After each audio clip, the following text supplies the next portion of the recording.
بسم الله السلام عليكم ورحمة الله وبركاته كسو دوادا برنامج كان ميسان بودكاست حلقة دي سكوات وارجينا إنه نقضونا برنامج تحانا هدي إلهيرا برنامج كان وحا اوغا هدلي دونا معلومات كقلدان انترنت لغو فافيون waxa uu yahay dhibaatooyinka uu leeyahay sida looga hortagi karo iyo waxyaabo la mid ah waxaan ku jirnaa casri lagu tilmaamo casrigii macluumaadka ma ahan in bini'aadamku waayihiisii hore uusan wadaagi jirin macluumaadka balse waxaa wax walba bedelay internetka oo dunida ka dhiga hal qol oo dunida geeskeeda wixii ka dhaca cirifkeeda laga ogaanayo cirifka kale muddo ilbiriqsiyo ah iyo social media oo ay hal klik ka xigto in aad faafiso macluumaad qaldan kaasoo gaari kara malaayiin qof kumana xirna qofka sheergaraynaya cilmigiisa iyo caqligiisu intay rabaan hala ekaato ujeeddadu raba ha lahaado hal klik ayaa kaa xigta inaad akhbaaraad qaldan gaarsiiso dunida dacaladeeda malaayiin qof muddo sakana ah nasiib xumo macluumaadkaas tirada badan ee la wadaagayo ama la sheergaraynayo ama la daabacayo ama la fiirsanayo ama la dhegaysanayo qayb ka mid ah ayaa ah macluumaad qaldan haddaba qaybtaas macluumaadka qaldan ah waxaan u kala qaadi karnaa laba nooc kow kuwa lagu talagalay labo kuwa aan lagu talagelin macnaha qofka gudbinaya macluumaadkaas mid waa uu ku talagalay wuuna og yahay waxa ay tahay midna kuma talagelin oo si kama ah ayay akhbaartaas uga baxday mowduucan aad ayuu u ballaaran yahay waxaan doonaynaa inaan soo gaagaabino haddaba dhowr tusaale ayaan ka bixinaynaa qaybta ku talagalka u bixin kadibna waa ka gudbaynaa maxaa yeele ayada uma jeedno macluumaadka qaldan ee baxa ee aan loogu talagelin waxaa ka mid ah waxyaabo qofku macnaha asaga oo aqoon u lahayn iska sheego sidaasna dad kale ku gaarta qofka oo hadalkii sida loo yiri maahane si kale u gudbiya asaga oon ugu talagelin meeshaasna ay ka dhalato macluumaad qaldan ama isfaham waa sida loo yiri maahane si kale ayaad u sheegtay warbixintii ama warbixin qaldan ayaad aragtay adiga oon fahansanayn waxa ay tahay ayaad iska sheergaraysay ood iska gudbisay midda labaad oo ah mid loogu talagalay qofka gudbinaya uu ogayahay waxa uu gudbinaya inay qaldan yihiin laakiin ayada ayaan waxaan u kala saaraynaa laba nooc oo kale ah qof ujeeddo wanaagsan ka leh laakiin waxa uu gudbinaya ay yihiin inay qalad yihiinna ogyahay qaladna gudbinaya tan labaad oo ah qof ujeeddo guracan ka leh waxyaabaha uu gudbinayo ujeeddo qaldan ayuu ka leeyahay wax qaldan ayuu gudbinayaa ujeeddo qaldan ayuuna ka leeyahay midda koowaad ayaan dhowr tusaale ka soo qaadanaynaa waana ka gudbaynaa sababtoo ah ayada uma jeedno hadda ayadana qaybtan aad ayay u ballaaran tahay oo kama shar yara qaybta kale laakiin annaga ujeeddadeennu hadda qaybtaas ma aha dhowr tusaale ayaan ka soo qaadanaynaa waana ka gudbaynaa dhinac kasta ayay geli kartaa dhanka taariikhda ayay geli kartaa waana qaybta ugu badan ay ka dhacdo tusaale waxaan u soo qaadanayaa oraah laga sheego hitler waddankeenna oo kale dadku ay aad u soo xigtaan laakiin meel ay ku qorantaa aan lahayn iyo meel laga soo xigta aan lahayn oraahdaas waxay tahay hitler waxa uu yidhi yahuudda oo dhan waan dhammay lahay laakiin qaar ayaan reebay si dadka iga dambeeya ay u ogaadaan sababta aan u leey jiray oraahdaas meesha laga soo xirtay qofkii og wuu nala wadaagi karaa laakiin inaan lahayn ayaan u malaynayaa waxaa ka mid ah waalidiinteenna waxyaabo badan oo ay noo soo sheegeen oo xaqiiqatan aan waxba ka jirin laakiin ayagu macno ayay ka dabacsanaayeen hal tusaale ayaan ka soo qaadanayaa oo ah xayawaanku waagi hore ay hadli jireen oo kale qof kasta wuu ogyahay inaysan arrintaas xaqiiq ahayn laakiin macno ayay kala jeedaan kulley waxa ay geli kartaa xagga diinta taas waxaa la dhihi karaa aad ayay u badan tahay oo waxaad arkaysa aayado been ah xataa oo dadku maalin kasta isu sheegaan oona jirin axaadiis been ah oo dadku alifeen oo wada wadaagaan oo ama siirada ka mid ah waxyaaba aan dhicin oo siirada ka mid ah oo laysu sheego maalin kasta la sheego tusaale waxaa ka mid ah aayadda ah dadku aad u wada wadaagaan oo aad ugu sheekaystaan oo ah ilaahay wuxuu yidhi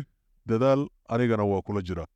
waa macquul aayad u macno dhow in la helo laakiin aayaddaas saas ah kuwa taalla qur-aanka waxaa kale oo ka mid ah aayadda soomaalida aad u taqaano oo la yidhaahdo been ilaahay ayaa caayay waan ogahay inay jirto aayaddaas aayad u macno dhow laakiin ayadoo sidaas ah ma jirto waxyaabaha aan kaloo maqlo waxaa ka mid ah aayadda dhehaysa ilaahay wuxuu yidhi ayay dhaheen ta aan abuuray waxa aan u nacbahay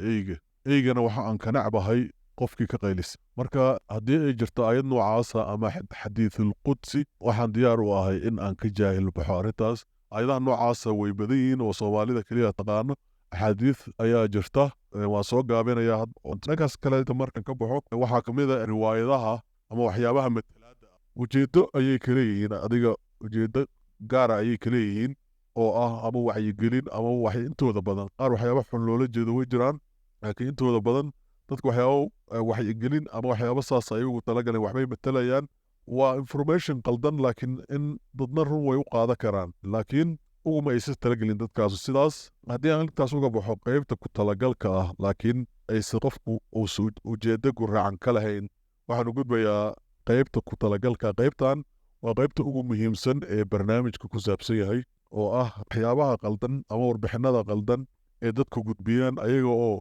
ujeeddo qaldan ka leh oo si ku talagalana u gudbinaya. waxaa ka mid ah dadka ku been abuurta. tusaale ahaan qof wax uusan dhihin laleeyahay wuu yiri, ama wax uusan samayn laleeyahay wuu sameeyey. been abuurka tooska ah taasoo u badan markasta aad u badan dhinaca baaraadka, dhinac kasta oo warbixin lagu gudbinayo waxyaabahaas aad ugu badan yihiin. waxaa ka mid a waxyaabaha dadka in lagu marin habaabiyo, loo gudbiyo wax run ah ama erey run ah oo sharaxaad qaldan laga bixiyo, ama qof hadal si uu u yiri oo qaab kale loogu bedelo ayadoo la adeegsanayo waxay rabtaba ha ahaatee sharaxaad ama editing ama waxuun la adeegsanayo qofkii hadalka u yiri maane qaabku u yiri maane qaab kale loogu bedelo si kas ah. waxyaabaha loogu yeero fake newska oo ah mowduuc asaga naftarkiisu aad u ballaaran oo haddii aan nidhaahno waan gelaynaa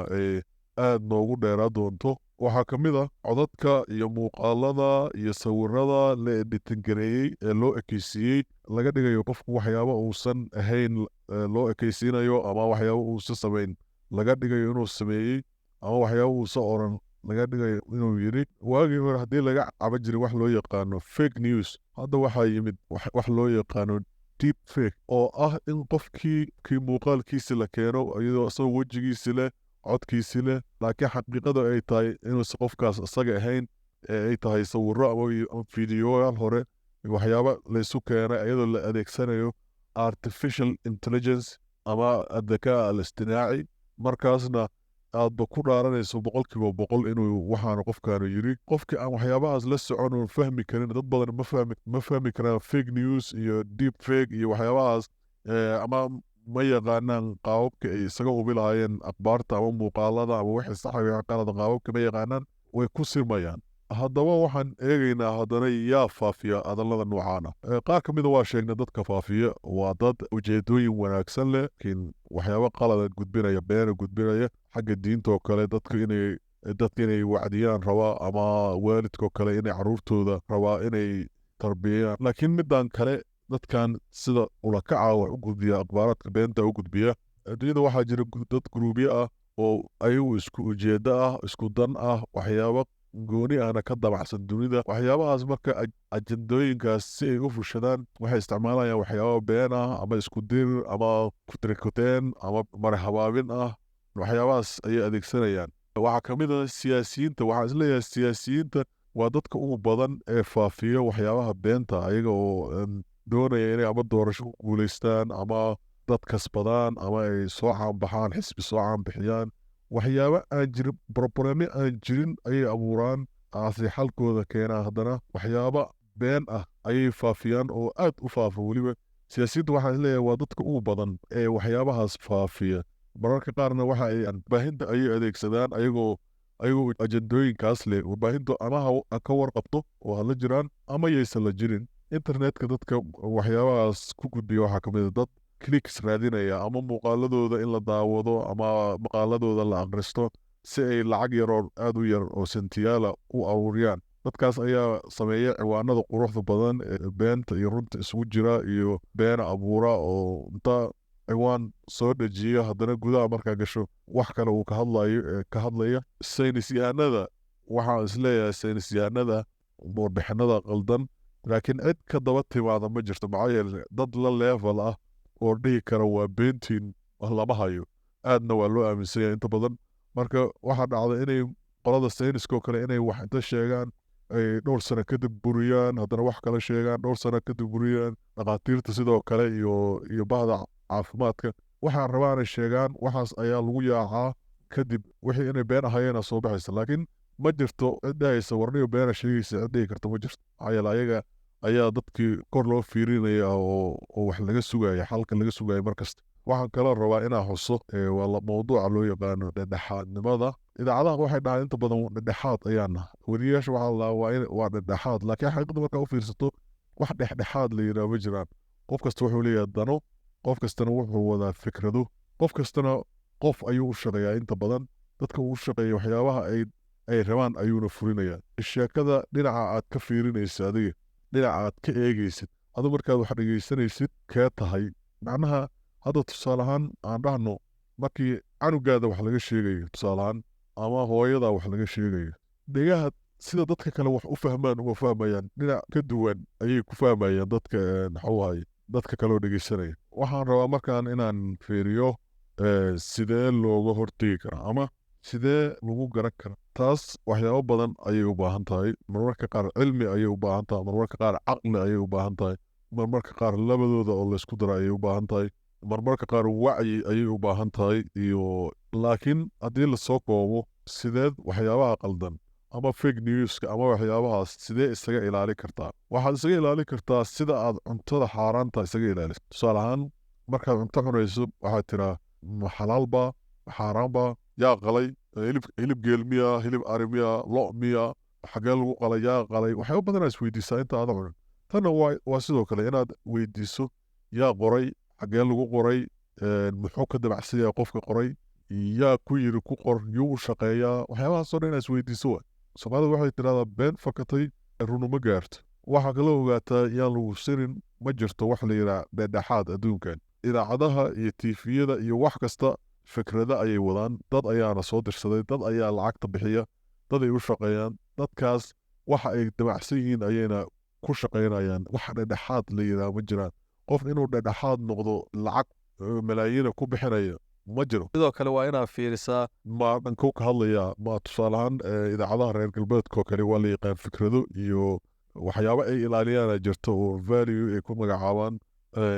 dadyawaha kale muslimiinta oo kale waxyaabo ay ilaaliyaan ayaa jirta oo aysan dhexdhexaad marnaba kama noqon karin reer galbeedku waa sidoo kale waxyaabo aysan dhexdhexaad ka noqon karin aa jirta waxaa jirta wadamada ay joogaan shuruucdooda aad ayay u ilaaliyaan laakiin wadamada kale shuruucdooda waxba dan kama galaan waxaana dhici karta wax wadan laga ogol yahay inaan wadan kale laga ogoleyn waxyaabahaasoo dhan ayaad iska fiirinaysaa marka waa inaadan noqon waxyaabahaas qaar inaadan ku sirmin maxaad is leedahay tusaale ahaan v o eda iyo b b c da maxaa loogu bixiyaa malaayiin dollar sanad walba ma waxaad is leedahay inay dhexdhexaad noqdaan ayay malaayiin dollar ku bixiyaan intaasoo shaqaalaha oo afaf kala duwan ku kala hadla inay soo aruursadaan oo mushaaro siiyaan oo tababaro siiyaan malaayiin dollar ku bixiyaan ma kula tahay in ay qof ugu danaynayaan mawduucan aad ayuu u dheer yahay waana mawduucyo tiro badan oo isisaasaaran waxaan isleeyahay cadaalad looma samayn karo laakiin iftiimin yar ayaa ugu talagalay assalaamu calaykum waraxmatullahi wabarakaatu